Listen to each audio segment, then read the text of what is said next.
My child and technology. I must say I was a little bit unprepared for what I found. I had an idea in my head and I know how we did things, and since our children are a little older, I went back and I really made a study of this.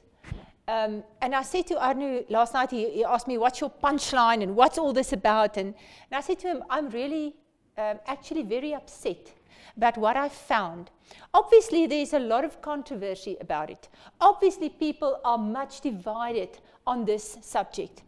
But whereas our children grew up with television, and, well, we grew up with, I was about grade 5 in today's terms, when we first had a television. Then we had a television, and it was, we would all sit around, we'd all watch it for an hour or two, and then go to bed.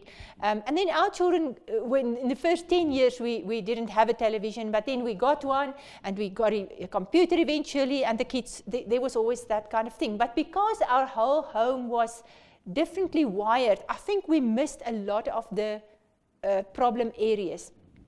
So when I read through all the studies that was done on this now, and of the effect of technology on especially smaller children, I must say I was really shocked. And it makes a lot of sense. It fits in with everything that I've been seeing and that I've experienced in raising children. So I think we must take this very seriously. This is not just something that we can just sweep under the carpet and just forget about it. It's part of the world we live in, but we must not go overboard, but we must not negify it and say it has no effect. We must really consider this very seriously. It makes it very hard for parents. It intensifies your work. It gives you work where our parents, my parents, did not even know a thing as a computer in their home. I mean, it wasn't even a possibility. So it's just a lot of extra work that they were not even aware of. So we have to consider this, and we have to think really seriously about this. It has good benefits, and it has some really, really dangerous things. And we have to understand that it is part of our lives. It is a reality, and it is here to stay, and I think it's just going to go a bit more intense as time progresses. At the speed that it's going, this is really becoming something. But it's not something to be scared of, but like everything else in life, we must be in control of this. We can decide, and like everything else, it is our decision. There are consequences, and we decide. We cannot be in control of everything and have it our way. I know that. But we can, as Christians, be victorious over this subject as well. As I said, it's not a right and a wrong, but technology, and by technology, most studies say it as digital technology, which means, in effect, the television, the computer, iPads, the phones, smartphones, everything that we see as technology in the sense of communication and yes, like films and things like that, television. There's not a right and a wrong. What we must understand is that it is a tool. It is something that we can use. And I think I was thinking a lot of the fact that my husband always says, there's nothing wrong, but what is your relationship to that thing? Are you addicted to it? Are you the slave, or are you in control? And I think we have become controlled by technology. We are no longer in control.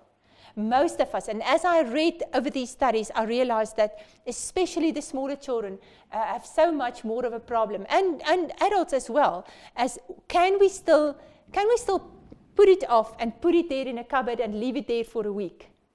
One of the people who did the study said that he would prescribe that children have times when they put off their phones for 15 minutes at a time. And the situation was so hilarious for me to think that I must have my kids put off their phones for 15 minutes. In our home, that would be no problem. But for him to suggest that if the child can then keep to the 15 minutes, they can have 1 minute where they can now all pick up their phones and do whatever they want on it. So it's like this reward after 15 minutes of staying without it. That was to me very shocking. And to realize that is the reality of what we are living with. Children can no longer live without technology. But we must see that they are in control and not technology control them. So there are when we look at how children are raised and how they grow up, those are the critical factors that we must understand, is that children are still being formed. We as parents and as adults find it difficult sometimes to control something like technology, to be able to put off that phone and not use it in the wrong way. But children are still growing. They are still developing. In fact, all the people that are involved positively and negatively in these studies on technology all agree that their minds are still being formed. So if they are exposed to it in the wrong way or in a negative way, that their whole being will be formed. And as some of them said it will be, you cannot turn it back. If once they are formed the wrong way, it is a set reality. So this is a serious thing that we must know what we are doing and know how to do this. Now, what we know from occupational therapy is that there are 4 ways in which children's minds are formed, their brains are formed.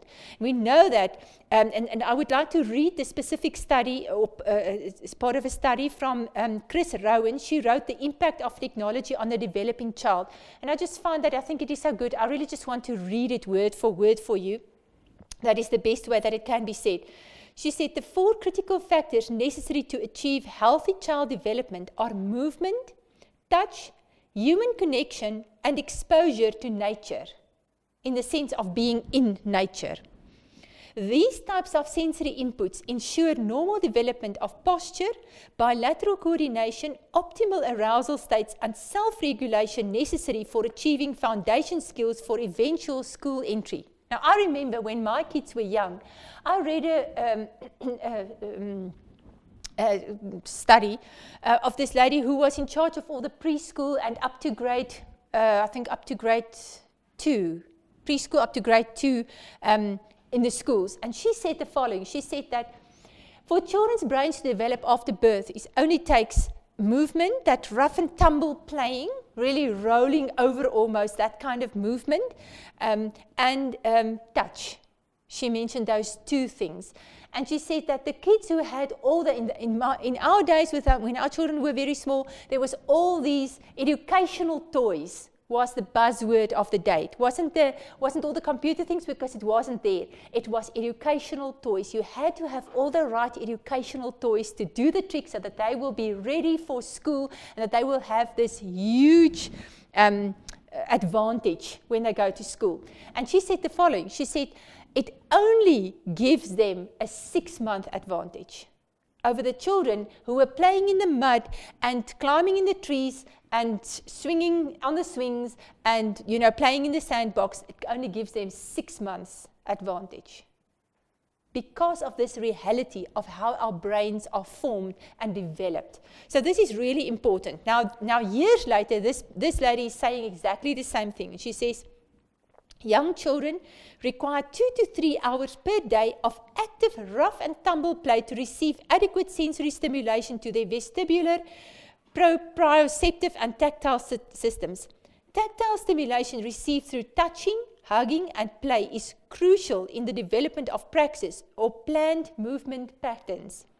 Touch also activates the parasympathetic system, lowering cortisol, adrenaline, and anxiety. Nature and green space has not only a calming influence on children, but is also attention restorative and promotes learning. So, the way we grew up 20 and 30 and 40 years ago was all the things that stimulated and advanced these kinds of development. I remember we said last time that when children are exposed to too much television, you will remember we said that one person that said that they no longer think imaginative. They no longer have a 3D capacity. It's difficult for them. So I was just thinking in terms of that kind of thing. Now, when I was reading up on all these studies, I realized that there are a myriad of things that changes with the technology. And if you look at children today, you can actually see it in them. You can see the changes that's being made. Now, some people say it's good, it's not wrong. It's different, but not necessarily wrong. So we must sit down and we must decide, is that what we want? Or do we want to raise our children differently? Not necessarily wrong, remember, but different. It's not the same way we were raised. So what do we want, and what is the best for that child, and what is the best for society? So we cannot throw out the technology, but just all the family activities that we used to have is no longer there. Now, this same Chris Rowan further states that obesity and diabetes are national epidemics in both Canada and the USA, which is no news. We all know that. Both related to technology overuse. And I was like, that's quite a statement to make, that it's in children, especially she's now talking about children because she works with children. It's related to technology overuse. But if you think of how many hours children sit behind computers, iPads, phones, and the buzzword is sit. When we were children and when our parents were children, they were not sitting. They were playing. They were doing things. Even if it was more passive play, they were still doing. There was still movement involved. Even if they were just building a puzzle, now it's just your hand on the mouse. It's like a very, very passive movement. Can you see that there's no longer activity? The body is no longer moving. So yes, I can see what she's talking about. She says that the diagnosis of ADHD, autism, coordination disorder, developmental delays, unintelligible speech, learning difficulties, sensory processing disorder, anxiety, depression, and sleep disorders are all associated with technology overuse and are increasing at an alarming rate. And these are the people that works with children, and she's not the only one. What scared me was she's not the only one saying these things. There are people standing up and saying, we can now start seeing the results of years of technology exposure to children, especially small children.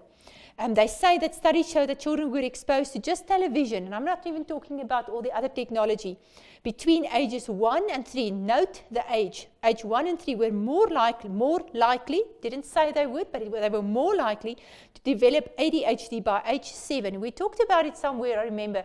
And I think one of the reasons for that is the fast action of television and programs. They have to change the whole activity that all the time, every few seconds, there has to be a new activity. It's the whole time it changes, and it's just at a very, very fast pace. And you can, if you just think with you just think normally, you can understand that it will have a problem with kids that are overstimulated and that needs that kind of that anxiety, that tension, that things that have to run at a fast pace. They are no longer able to just calmly and quietly just appreciate life and to just sit down and what the word says, to think about the scriptures, to think about what God said, to think about all the things that we used to just sit sometimes and just think and imagine.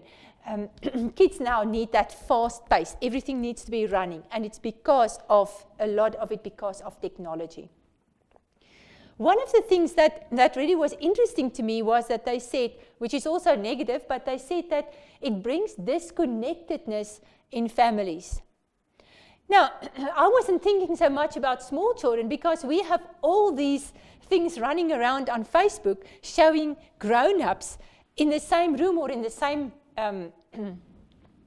coffee shop or in a restaurant, or husbands and wives sitting and no longer talking to each other, but each on their smartphone or on their tablet or whatever they are using, and not connected to each other. So in raising children, it was the furthest thing from my mind, because our children did not have that kind of access to technology. But of course, you can imagine that if that is what parents become like, obviously, if you expose a child to that much technology in their lives, they will do the same. And to say that even young children now sit with that. Studies show that children in I think it was in America and also in the United Kingdom, they did studies where children spend on average 7.5 hours a day. 7.5 hours a day busy with technology.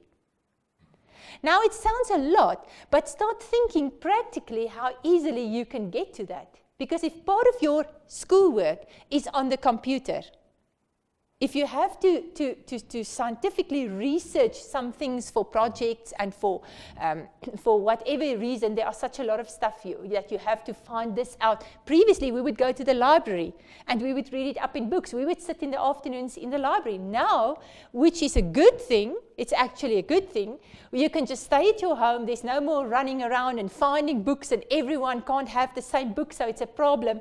Now we can just get onto the internet and it's all there, which is a good thing. We have all the information, not just the information that we had in our library, but all the information is so readily available. So I think it is an advantage, but also think of how much time they already spent on that. Then add to that Facebook, add to that their phones that they have with them most of the day, add to that maybe television time in the evenings, and you can quickly add up to 7.5 hours per day, which is really very scary. If you think that per day, that's more than the amount of hours a day that the child sits at school, which we normally think about as about 6 hours a day, 7.5, which is a lot of time. The thing that brings this disconnectedness is also the mentoring that parents have. Parents showing their children that just by using the phone, that anyone at any time in any conversation can enter into by way of the phone. I said to the children yesterday, imagine that previously we would go out of the house, lock the front door, and no one could reach us. and they couldn't even imagine it. They did not grow up like that, because in their day the cell phone was there. For them, it is unimaginable. We grew up with those little phones with you had a number, please. You remember those days? And we still had a phone like that when I was a very young girl. And then, of course, we went through all the other phones, and now we have the cell phone, and we carry it with us. But the problem is, anyone can reach us in any conversation, which means that sometimes I am busy with my child, or I'm busy speaking with my husband or my wife maybe, or with a very best friend, and someone else at the most important moment can just budge into this conversation and just say, I need to speak to you now. And it can be a salesman. It can be someone who's not even part of your life and has no right to be there, but they can reach you at any time and place, and we need to take control of this. We need to show our children that, no, I can put my phone off and I can put it down when I'm talking to you now. I'm spending time with you because you are important. They did studies on children in fast food restaurants. I think it was in this specific one was in the United Kingdom. They said that 70% of parents were distracted by their devices, which was probably iPads and cell phones that they had. Some people even have their computers, I think, in restaurants. But for the most part, they were distracted. 70% of them were distracted from the conversations and the people they were in by whichever devices they had with them. 70%. Now, that's the parents. Then they went and they asked the children, how do you feel about this? What does this make you feel like? And the children said, I feel like I, as a person, and that's a very interesting thing, they said they felt they were boring. Their parents weren't interested in them because their conversation was too boring. They could not keep up with the things that their parents were interested in. So how did that make them feel towards the phone? Interestingly enough, some of them had feelings of anger, intense anger, that this was stealing from them and their parents, and it was now coming in between them. They were not good enough. They were not important enough. They were not interesting enough for their parents. And some of them said they desired to have their own phone. They wanted the same thing because it looked important. It looked nice. It looked fashionable. It looks like that's the way I should be. If that's what daddy and mommy's life is like, then I want the same thing. I want to live like that. I want to have my own phone so that I can also have more important things to be busy with. That's what we are mentoring to our children. Can you imagine the effect it has on their lives? So we must really consider how we are living. What brings success in life? people have agreed that it's not so much your the IQ, but your social intelligence skills. Now, that is the one thing that when we talk about technology, that is the one thing that is last in the row. That's not so much developed by technology, because we sit there in front of a screen. Someone made an interesting comment. He said that you don't have to show emotion. You don't have to show emotion for that screen. You can, as a television, you don't have to laugh, you don't have to, you don't show emotion. You can sit there like a zombie and you watch other people's lives happening there. You sit on Facebook, you watch other people write things, and that's how sometimes we sit there. We sit expressionless in front of our phones or our televisions or our computers. There's no emotion. But that's the thing that kids need most in their development, is that emotional use, to use their emotions wisely, because emotion is the main building block of relationship. But with technology, they don't need emotion. They can cut off the emotion and they can go without it. So we must take note of that. And when we work with our children, when we raise them with technology, to always make them aware of the emotional side of it. To show them that the people on that screen, their friends, their grandparents maybe, people on the other side of the world have needs. They have emotions, they have feelings. This doesn't feel good to them. How does it feel? To them it just becomes, oh well, another earthquake, thousands dead. It has no effect on their lives. So we must try to explain to them, at least, that's the least we can do, to explain to them that that's what it must feel like. How would you feel if you are in that situation? So we can make them aware. We can use technology to make them aware of other people's needs, and to help them to understand that there are other people besides themselves who have needs and who must be helped. But it is our priority to teach them that. It's not a natural thing. The natural development with technology is that they will go just emotionless, not care anymore about things. Kids feel they have to be entertained. There's always something. One of these things that studies said, and one of the things that I've noticed, is that to keep their children happy, people will just give them their own cell phones. Parents will hand their kids their own cell phone or iPod just to keep them busy by playing a game. And as one person said, they no longer learn just to be patient, to wait in a row at the supermarket, to wait for the till, just by looking around at things and maybe talking to the parents and the children or the people around us. But now they need to be kept busy with a little game there. Or you see what I'm getting at. We teach them that whenever they get bored, they can be entertained. Now they need to be entertained more and more because now they get bored.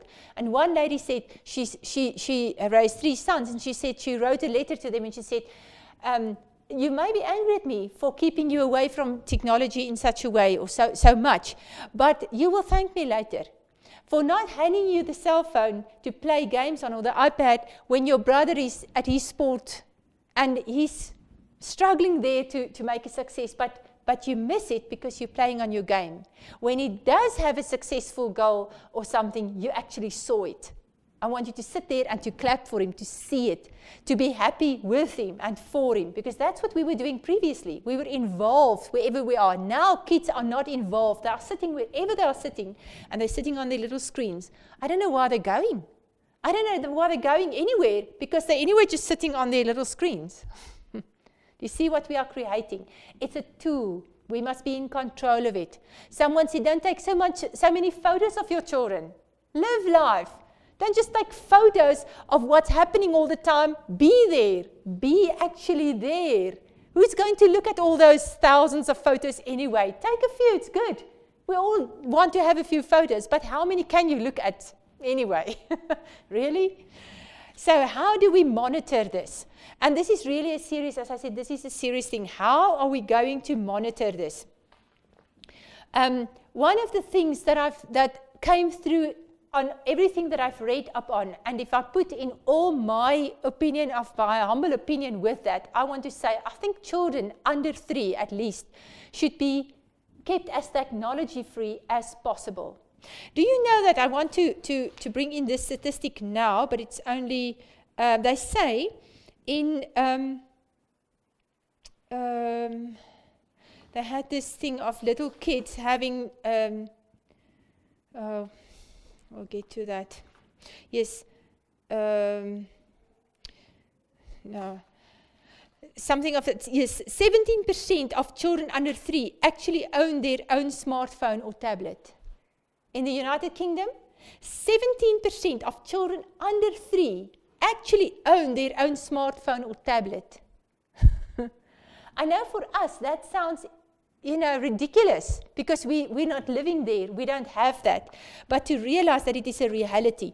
They say children who start school in the UK, 70% of them are confident in using a laptop, tablet, or smartphone. 70% of children just going to school are very confident on those devices. Now, I know it's possible. And we think it's something to brag about. Isn't that true? We're so proud of our very clever, very intelligent, technology-wise children, but it's not always a plus. And that's what all the studies say. They will pick it up quickly because that's the world we live in. Just try and keep it away from them as long as possible and to restrict it as much as possible. Give them access maybe half an hour a day, but not for hours on end. The consensus is definitely not 7.5 hours, not more than at the most 2 hours. And that would include all the technology, such as television and phones. And I will definitely not give a 3-year-old or less. In fact, I didn't give any of our children a cell phone before they were almost 15, 16 years old, because they don't need it. Maybe you can have a phone that you can give a kid who goes with his friends to a mall or somewhere, so they can just phone you and say, we've finished, come and fetch us, or there's a problem, could you quickly come? But not something that they own, something that they have. They don't need a phone so much. So we must take control back and say it's not a normal part of your accessories. It's not an accessory. It's not a need. You can live without it.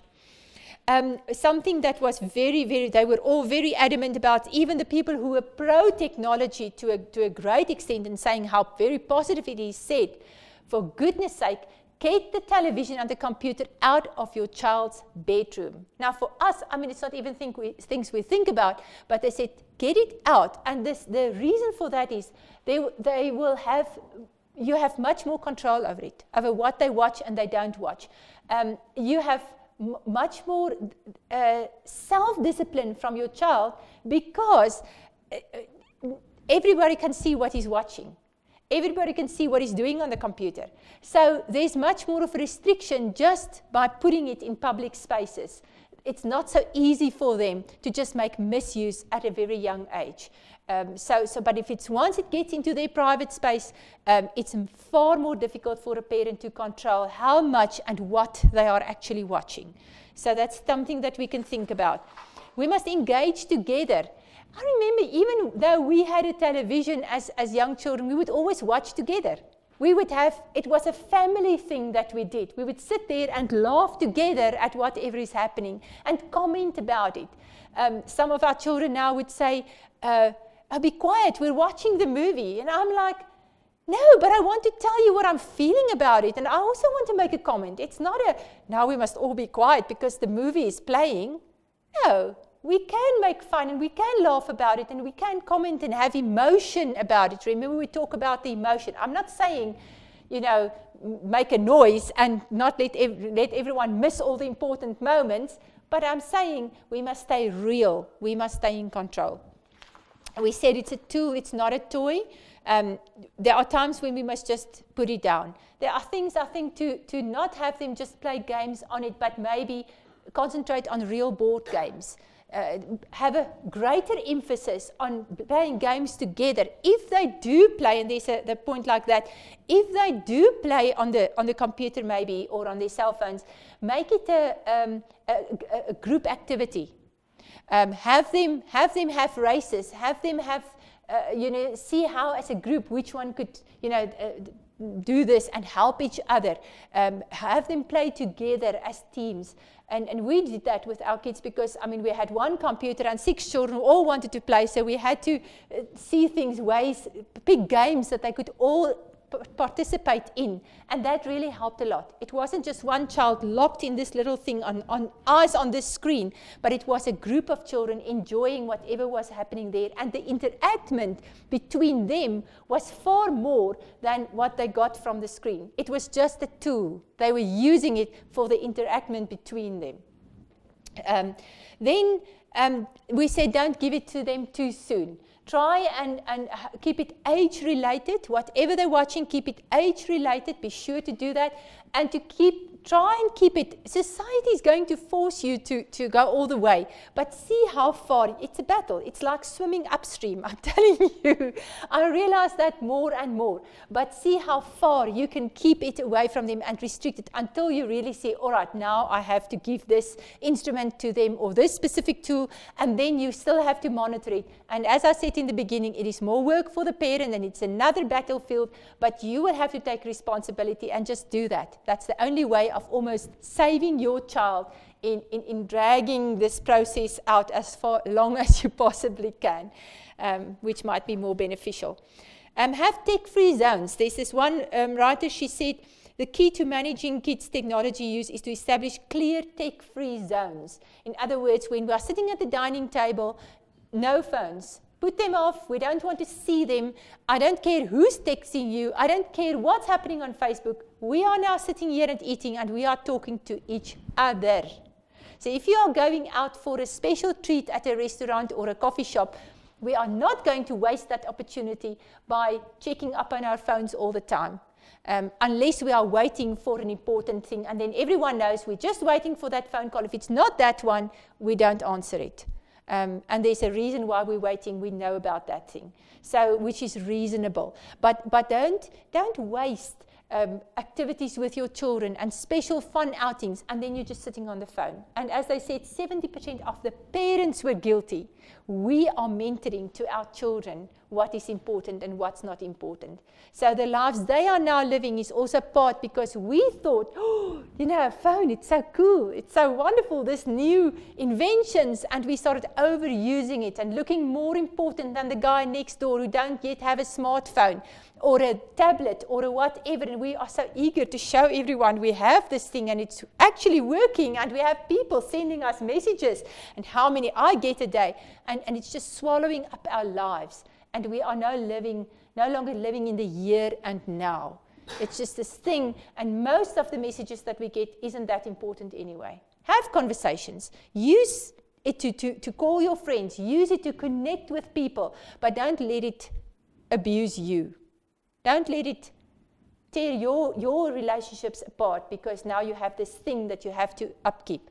I would suggest, and they say in different ways, put it off. Have tech-free days. Have tech-free weekends. See how that works with older kids especially. See how it works for you if you can't use your computer for a day if you survive. And it's really a question. I'm asking myself, are we really going to survive without our cell phones for a day or for half a day? Try doing that and try just putting it off and just in an old-fashioned way, just playing again or just talking again, just being there in the moment. Then what's good is if we interact with our kids on it, it's a good way for even grandparents and the rest of the family to see what's happening in children's lives. They can't always be there if they're living in a different town or even a different country. It's a good thing. We can have face-to-face conversations on the internet today that we couldn't previously had. It's just not just voice, but you can actually see people, which is a good thing, especially grandparents living very far away. But as I said, interact, use it as a way of keeping contact, of being connected, of seeing each other and being involved in each other's lives. Sometimes some of the people said in the studies that some people, when it's not that personal, it's not this face, it's just I'm writing a text there, they say, kids especially say things that they would not otherwise say. out loud. So you get to know them sometimes by small things. You pick up problems, you pick up big things in their lives, important things to them that you might not otherwise have seen. You can see who their friends are. You can see what they are doing, what's the places they go to. Don't police them. But you can, I think a parent should be aware of where his children are going and what they are doing. And don't freak out when they are doing things that you wouldn't approve of. But at least now you know what to pray about. Don't make a big deal of it, but you can address it. And especially in younger children where you should have a helpful hand and a guidance there. Like we say, monitor it very closely. There are predators on there. It's not safe. Kids don't understand the danger of the technology we have. One of our family members said that when they appoint people in executive positions and in top jobs, they go into, and this is a reality, they go into their Facebook profiles and they check everything that they've been doing. And it's part of whether you get the job or not. And we don't always realize these things. To us, it's just oh my goodness, we had a fun evening and people post the most ridiculous things about themselves. And then when these people say, all right, I want to see what kind of person you are, they can just easily go up on your profile and see whatever. So I'm not scaring you. I'm just saying we must make our kids aware of the reality that it has consequences. What we put up there has consequences. And not just for things like that, may I have the job or not, but also predators who's constantly doing. I saw some of the studies talked about kids committing suicide because of bullies. Kids not just bullying them in person, but bullying them on the internet, on Facebook and these things, that they would change their profiles, they would go to other places, they would actually move away, but by way of the internet, those bullies still had access, and eventually the kids committed suicide, which is, it's horrific, just thinking about kids being bullied like that because of a tool that we use, and it can be used so terribly. So we must be aware of it, monitor it, teach them to ask for help, explain these things to them, and teach them that they must come to you for help, as in any other type of situation that they cannot handle. We talked about their emotional development. Teamwork, we talked about teamwork. They can use it for teamwork, not so effective as real life games, but it can be used to an extent for teamwork. And then restrict exposure. We talked about that as well. I think for me to think 7.5 hours a day, I just want to come back to that. I think it's horrific to think that kids spend 7.5 hours of their day just sitting in front of something and just watching or just having a little bit of movement. It's not natural for kids. It's not good for their development. They have to move. They have to play. They have to be active, interactive. So remember that. Albert Einstein said the following. He said, I fear the day when the technology overlaps with our humanity. The world will only have a generation of idiots. And on one of them ads, they put their people sitting together and each being in their own little world, just sitting there on their little thingies, texting. And yes, to a sense, we think it makes us more intelligent. It might just have the opposite effect in our lives. It might just make us less intelligent if we are not in control of it, if we don't use it to express our imagination instead of waiting for it to give us imagination. We must use it to express imagination. It's not going to teach us imagination.